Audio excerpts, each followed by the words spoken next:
Hi ಎಲ್ರಿಗೂ, ಇವತ್ತಿನ special recipe ಬಂದು ವೆಜಿಟೇಬಲ್ ಎಗ್ ನೂಡಲ್ಸ್. ಇದಿಷ್ಟು ನಮಗೆ ಬೇಕಾಗಿರುವಂಥ ಇಂಗ್ರೀಡಿಯೆಂಟ್ಸು. ಫಸ್ಟ್ ನಾನಿಲ್ಲಿ ಒಂದು ಪಾತ್ರೆಗೆ ನೀರನ್ನು ಆ್ಯಡ್ ಮಾಡ್ಕೊತಾ ಇದ್ದೀನಿ. ಇದಕ್ಕೆ 1 ಟೇಬಲ್ ಸ್ಪೂನಷ್ಟು ಉಪ್ಪು ಹಾಗೆ 1 ಟೇಬಲ್ ಸ್ಪೂನಷ್ಟು ಆಯಿಲ್ನ ಆ್ಯಡ್ ಮಾಡ್ಕೊತಾ ಇದ್ದೀನಿ. ನೀರು ಕುದಿಯುವಾಗ ನಾನಿಲ್ಲಿ ನೂಡಲ್ಸ್ನ ಆ್ಯಡ್ ಮಾಡ್ಕೊತಾ ಇದ್ದೀನಿ. ನೂಡಲ್ಸ್ ಎಲ್ಲ ನೀಟಾಗಿ ಬೇಯೋವರೆಗೂ ನಾವು ಇದನ್ನು ಬೇಯಿಸ್ಕೊಬೇಕು. ಅದಾದ ನಂತರ ನೂಡಲ್ಸ್ ಮತ್ತು ವಾಟರ್ನ ಎರಡನ್ನೂ ಸಪ್ರೇಟ್ ಮಾಡ್ಕೊಬೇಕು.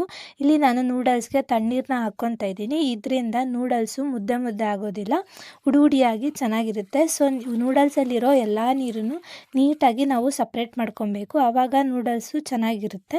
ಸೊ ನೆಕ್ಸ್ಟ್ ನಾನಿಲ್ಲಿ 1 ಟೇಬಲ್ ಸ್ಪೂನಷ್ಟು ಆಯಿಲ್ನ ಸೇರಿಸ್ಕೊಂಡು 2 ಟೇಬಲ್ ಸ್ಪೂನಷ್ಟು ಜಿಂಜರ್ ಗಾರ್ಲಿಕ್ ಪೇಸ್ಟ್ನ ಆ್ಯಡ್ ಮಾಡ್ಕೊತಾ ಇದ್ದೀನಿ.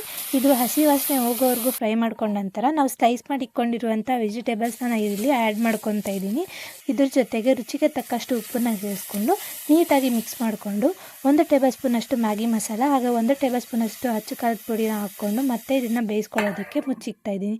ಅದಾದ ನಂತರ ನಾನಿಲ್ಲಿ ಒಂದು ಸ್ವಲ್ಪ ನೀರನ್ನು ಸೇರಿಸ್ಕೊತಾ ಇದ್ದೀನಿ. ಇದರಿಂದ ವೆಜಿಟೇಬಲ್ ಬೆಂದಿಲ್ಲ ಅಂದರೆ ನೀಟಾಗಿ ಬೇಯುತ್ತೆ. ಇವಾಗ ವೆಜಿಟೇಬಲ್ ಎಲ್ಲ ನೀಟಾಗಿ ಬೆಂದಿದೆ. ನಾನು ಇದನ್ನು ವೆಜಿಟೇಬಲ್ ಎಲ್ಲ ಸೈಡ್ ಮಾಡಿಕೊಂಡು ಮೊಟ್ಟೆನ ಆ್ಯಡ್ ಮಾಡ್ಕೊತಾ ಇದ್ದೀನಿ. ಮೊಟ್ಟೆ ಏನಾದರೂ ವೆಜಿಟೇಬಲ್ ಮೇಲೆ ಹಾಕಿದ್ರೆ ಅದು ಅಷ್ಟು ಚೆನ್ನಾಗಿರೋದಿಲ್ಲ. ಸೊ ವೆಜಿಟೇಬಲ್ಸ್ ಎಲ್ಲ ಸೈಡ್ ಮಾಡಿಬಿಟ್ಟು ಈ ರೀತಿ ಡ್ರೈ ಆಗೋವರೆಗೂ ಮೊಟ್ಟೆನ ಹುರ್ಕೊಂಡು ಮತ್ತೆ ವೆಜಿಟೇಬಲ್ ಜೊತೆ ನಾನಿಲ್ಲಿ ಮಿಕ್ಸ್ ಮಾಡ್ಕೊತಾ ಇದ್ದೀನಿ.